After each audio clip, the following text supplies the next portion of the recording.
नमस्कार, आप देख रहे हैं टाइम्स नाउ भारत। मैं हूं आपके साथ हिमांशु दीक्षित। वाराणसी में हम मौजूद हैं और हमारे साथ में हमारे सहयोगी आशुतोष सिंह, गौरव श्रीवास्तव और इसके साथ मनीष यादव भी मौजूद हैं। और ये बनारस का अस्सी घाट है, जहां की भव्यता आप यहां पर देख सकते हैं। गंगा जी इस वक्त तूफान पर है, तेज धारा यहां पर बह रही है। वाराणसी के बारे में कहा जाता है कि शाम बनारस यहां पर जितनी खूबसूरत है, सुबह बनारस भी इतनी ही खूबसूरत है। और सुबह बनारस का एक नजारा आज हम आपको टाइम्स नाउ भारत पर दिखाएंगे। जब से एएसआई सर्वे का फैसला आया उसके बाद से बनारस में कितनी खुशी है, किस तरह से जोश है, वो आज हम आपको दिखाने वाले हैं। तो यहां पर आज आप यहां पर देखिए कि आज माहौल क्या है यहां पर। और जिस तरह से आप देखिए यहां पर किस तरह से कहा जा रहा है, क्या कहा बोल रहा है काशी बम बम, बोल रहा है काशी माँ गंगा की पावन धारा, माँ गंगा की पावन धारा। साधु संत सन्यासी हर हर महादेव। बम बम बोल रहा है काशी, बम बम बोल रहा है काशी, बम बम बोल रहा है काशी। बम बम बोल रहा है काशी। लेकिन ये बताइए बम बम बोल क्यों रहा है, क्या हुआ ऐसा बाबा की नगरी सजी हुई है, खूबसूरत कॉरिडोर बना हुआ है, यहाँ का जन जन का सैलाब उमड़ा हुआ है। फैसला भी हक में आ गया है जी, फैसला भी हक में आया है, इसलिए यहाँ बम बम तो शुरू से ही बोल रहा है जी। और क्या अपने अंदाज में कहना चाहेंगे, खुशी कितनी है यहाँ पर इस फैसले के बाद? यहाँ पर लोगों के अंदर बहुत खुशी है और हम यही कहना चाहेंगे, अरे सुबह शाम आटोयाम महादेव सागरी, सुबह शाम आटोयाम महादेव सागरी। जहाँ पावन सुहावन बा काशी नगरी, जहाँ पावन सुहावन बा काशी नगरी। सुबह शाम आटोयाम महादेव सागरी, सुबह शाम आटोयाम महादेव सागरी। हर हर महादेव। देखिए, बनारस का हर रंग दिखाने के लिए टाइम्स नाउ भारत की टीम मौजूद है। साधु संत भी हमारे साथ में मौजूद हैं। हमारे साथ में अधिवक्ता जो इस मजबूती के साथ लड़ाई लड़ते आए हैं वो भी हमारे साथ मौजूद है, और आम लोग भी हमारे साथ में मौजूद हैं। तो सबसे पहले एक बार गौरव का रुख कर लेते हैं, क्योंकि गौरव के साथ वो लोग मौजूद हैं जो ये लड़ाई मजबूती के साथ लड़ते रहे और जीतते भी रहे। गौरव। बिल्कुल, और इस वक्त हम मौजूद हैं उन हिंदू पक्ष के वकीलों के साथ जिन्होंने ज्ञान व्यापी की लड़ाई की, जो कानूनी लड़ाई है वो लंबे समय तक लड़ी। और यहाँ पर आप देखें तो न सिर्फ वकीलों की टीम मौजूद है, हमारे साथ सीता साहू भी मौजूद हैं जिन्होंने उस मंदिर परिसर में पूजा करने के अधिकार की मांग की थी, याचिका डाली थी। सीता जी हमारे साथ मौजूद हैं। सीता साहू जी, सबसे पहले आपके मन के उद्गार क्या कह रहे हैं? मन बहुत खुश है कि हम लोग का जीत हुआ है और एक कदम क्या काफी आगे बढ़ गए हैं। जो चीज छुपा हुआ है, जो बार बार हम मस्जिद को बोला जा रहा है, हमारे मंदिर को, वो सच सामने आएगा। इससे बड़ी खुशी क्या है, इसलिए आज काशी बम बम बोल रहा है। तो आज कुछ भजन तो सुनाना बनता है आपका, महादेव को याद करते हुए। बिल्कुल। मेरी आप की कृपा से सब काम हो रहा है, मेरा आप की कृपा से सब काम हो रहा है। करते हो मेरे बाबा, करते हो मेरे भोले, मेरा नाम हो रहा है। मेरा आप की कृपा से सब काम हो रहा है। अब हमारे साथ सुभाष नंदन चतुर्वेदी जी, आपने इनको कई बार टीवी में अखबारों में देखा होगा। सुभाष जी, लंबी लड़ाई थी लेकिन आपने जीतकर ही माना, महादेव की कृपा रही। अब आगे क्या कहेंगे? देखिए, जीत हम लोगों की नहीं, जीत पूरे देश की है। पूरे 100 करोड़ लोगों की अपनी जीत है। ये आस्था की लड़ाई थी और आस्था की लड़ाई में एक महत्वपूर्ण विजय हम लोगों को मिली है। हम लोग फैसले के काफी नजदीक पहुंच गए हैं।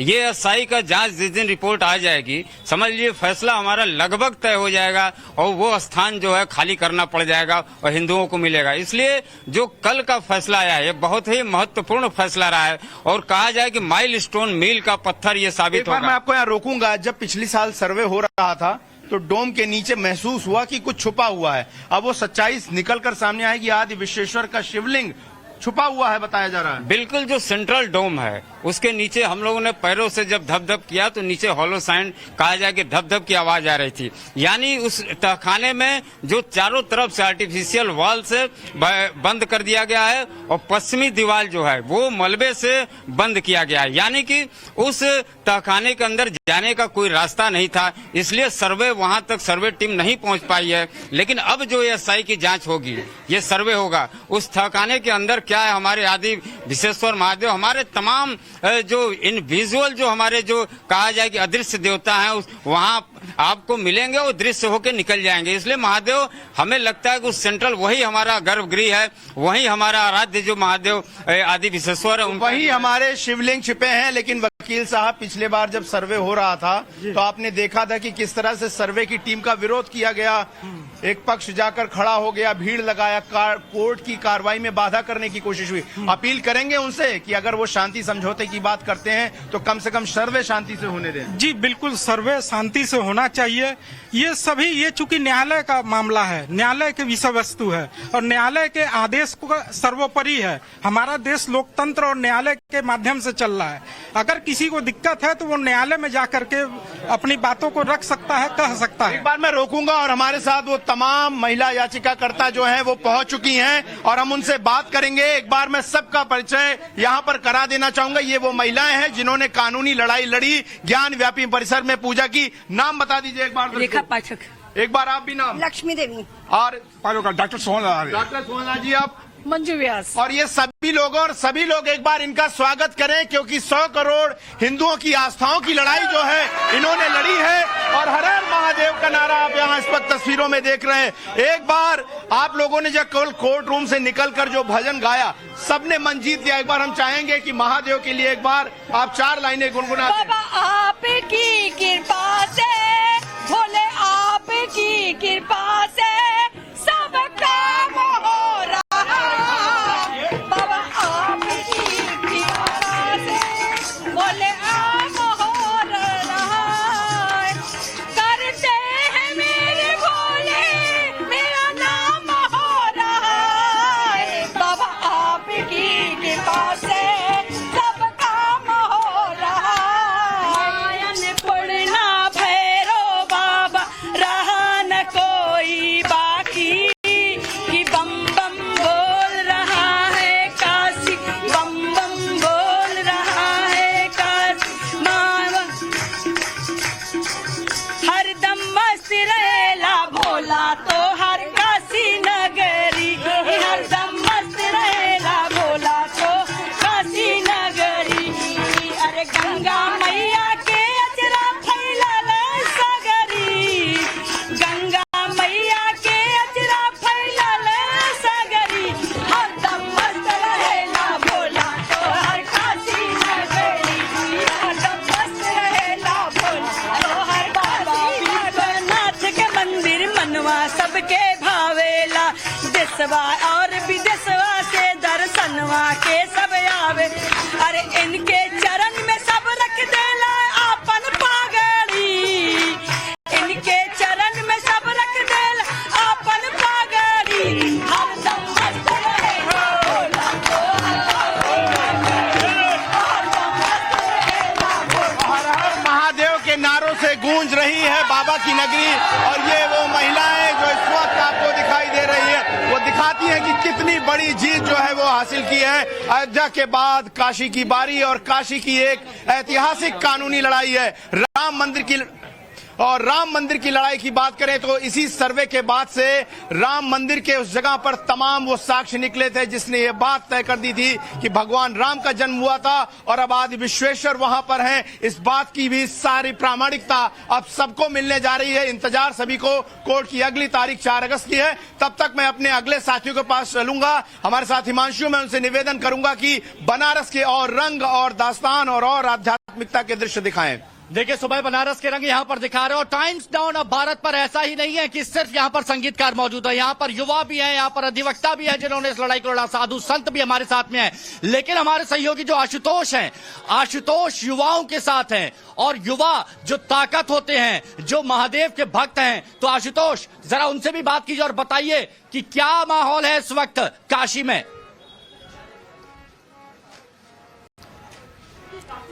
देखिए, काशी की ये जो लड़ाई है सिर्फ संतों की लड़ाई नहीं है, बल्कि काशी के जो हर एक नागरिक है उनकी ये लड़ाई है। और यही कारण है कि अब जो पूरी जो काशी की जनता है वो बाबा के लिए एक तरीके से जाग उठी है। हमारे साथ देखिए बीएचयू के कुछ युवा भी हैं, कुछ छात्र भी हैं जो लगातार जो अपनी बातें हैं वो जनता के सामने रखते रहे हैं। ये तय कि किस तरीके से कल के आप जो निर्णय हुआ है उसको देख रहे हैं। बहुत स्वागत योग्य है और जो होना चाहिए था, जो वास्तव में होना चाहिए था, जो सत्य है, तो ये सत्य का विजय है। क्योंकि आप जब उस विग्रह को आप जाएंगे और देखेंगे तो बहुत सारी चीजें स्पष्ट हो जाती हैं। जहां तक बात इस 91-30 सूटकेस का है मामला, उस प्लॉट का मामला था, उसका मालिकाना हक आज से नहीं 200 साल पहले से हिंदू पक्षों का रहा है।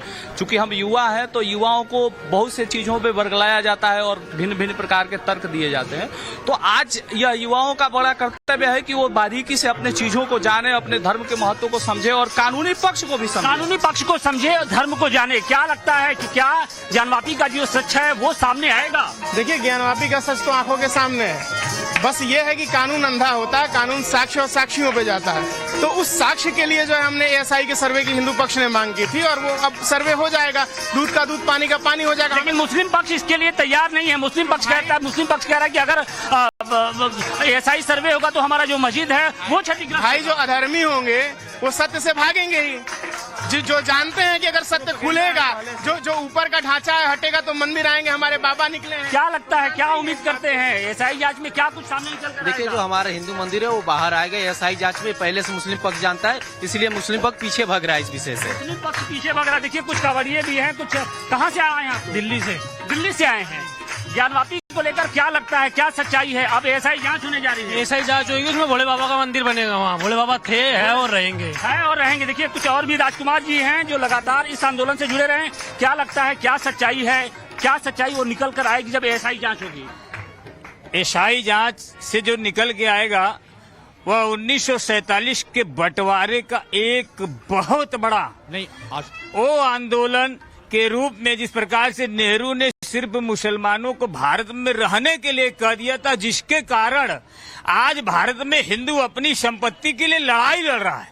सिर्फ नेहरू के गलती के कारण जो एएसआई की रिपोर्ट आएगी वह भी एक, तो जो एएसआई की रिपोर्ट आएगी उससे दूध का दूध और पानी का पानी हो जाएगा। और मस्जिद को लेकर जो तमाम तरह की जो भ्रांतियां हैं, तमाम तरह की जो बातें कही जाती हैं, उसका जो सच है वो सामने आ जाएगा। बिल्कुल हिमांशु, ये युवाओं की बात यहाँ पर सुन ली। अब साधु संतों के पास जाएंगे, मनीष यादव के पास जाएंगे, लेकिन उससे पहले ये बताइए, युवाओं की बात सुनी, जो कानूनी लड़ाई लड़ी उसकी भी हमने बात सुनी, लेकिन ये जोश आता कहां से, जज्बा आता कहां से? जरा बनारसी अंदाज में अगर आप बता सके तो बताइए।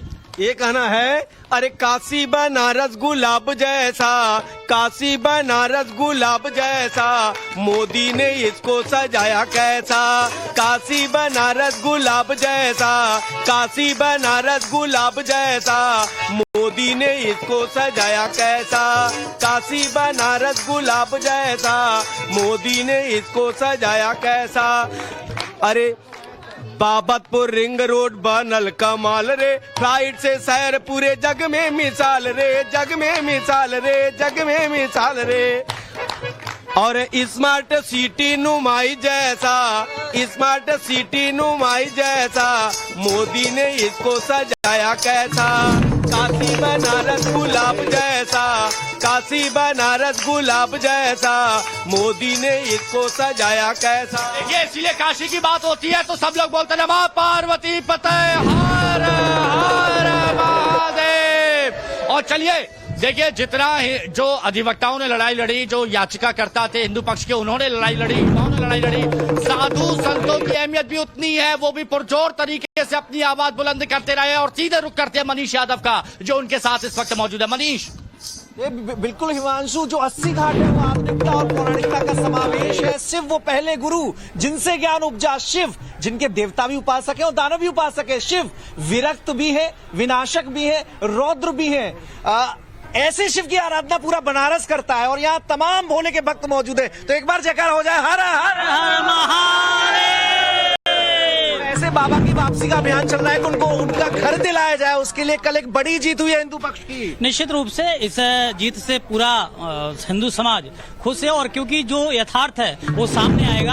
और मैं तो ये शुरू से कहता आया हूँ, जिस प्रकार से श्रृंगार गौरी का मंदिर है, पीछे का बैकग्राउंड उनका देखिएगा, पूरा मंदिर का जो चिन्ह दिखाई दिए। उसके पहले जो सर्वे हुआ उसमें आपने देखा शिव के जो चिन्ह थे, चाहे वो शेष हो, चाहे डमरू हो, चाहे शिवलिंग हो, इस प्रकार के सारे शेष दिखाई देते रहे। और अब इस रिपोर्ट से, इस जांच से स्पष्ट समझ में आ जाएगा कि हकीकत क्या था, किस प्रकार। बहन जी, जानना बहुत जरूरी है कि जो सनातन धर्म में हम लोग जो धार्मिक स्थल बनाते हैं उनमें कौन कौन से चिन्ह रखते हैं। क्या इस्लामिक परंपराओं में भी इस तरह के चिन्हों की कोई बात सामने आई है कभी? देखिए, इस्लामिक में जहाँ तक बात है, ऐसे कोई उनके पास इंजीनियर ही नहीं थे। हमारे यहाँ जैसे कमल का फूल, उस प्रकार के चिन्ह बनाए जाते थे। जिस प्रकार से जो मंदिर है, जैसे राम मंदिर है तो वहाँ धनुष बाण बनाए जाते थे, शिव मंदिर है तो डमरू है, शेष है। इस प्रकार से बहुत सारे जो है चिन्ह होते, जो हमारे अष्ट कमल के जो है चिन्ह होते, वो बनाए जाते हैं। सारे जो है साबूत से आज की डेट में भी वहाँ पर विद्यमान है। जिस प्रकार से भगवान विश्वनाथ आदि विश्वेश्वर वहाँ पर निकले हैं, जहाँ पर ये लोग वजू खाना बनाए हुए थे,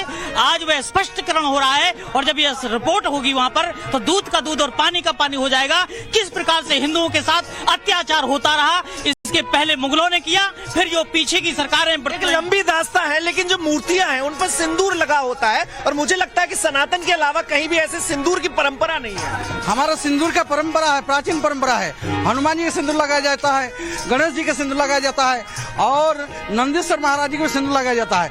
नंदीश्वर महाराज इतने दिन तपस्या किए हैं, और हम सब भी तपस्या करते करते उनके तपस्या के पूर्ण फल हम सब के पास आने वाला है। इसलिए एसआई की जो जांच होगी, और जांच के पश्चात फिर हम सबके प्राप्त हो जाएगा, क्योंकि सत्यम शिवम सुंदरम, सत्य उभर के आएगा।